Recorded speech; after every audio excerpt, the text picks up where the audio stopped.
Good morning, good afternoon, good evening, and thanks for watching as we prepare for worship this weekend. This weekend's January 12th, the second weekend in January of 2020. And as we go into this weekend, we're going to be talking about baptism. And as I start talking about baptism, what I want us to think about is family. So some of us have family that we are born into.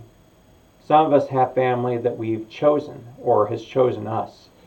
And we are all created to desire that love, that affection, that basic safety that comes or is supposed to come in families. It doesn't always come, but it's supposed to be what family provides for us. And when it doesn't provide that, it can cause some real problems. And as I was thinking about family, I was reminded of a story that I was once told about a young boy who found out he'd been adopted, and it had gotten out at school that he was adopted. And so, being in elementary school and being as kids are, the other boys were picking on him for being adopted, and he finally had enough, and he turned to these other boys who had been picking on him and said, "Well, my mom and dad chose me.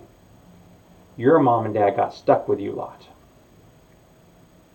When it comes to baptism, we as Lutherans, we as Christians believe that God has chosen us.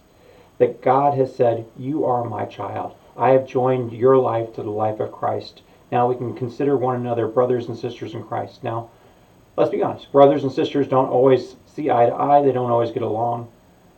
But we're called to live in this bond of love for one another, in the safety and security of knowing that God's love for us will not change, that God will not abandon us, that God says, "You are mine." Even if I have to go to incredible lengths to prove that, you are mine. So I invite you to come and join us as we worship this weekend. We have our traditional service at 8:30, and we have our celebration service at 11 o'clock.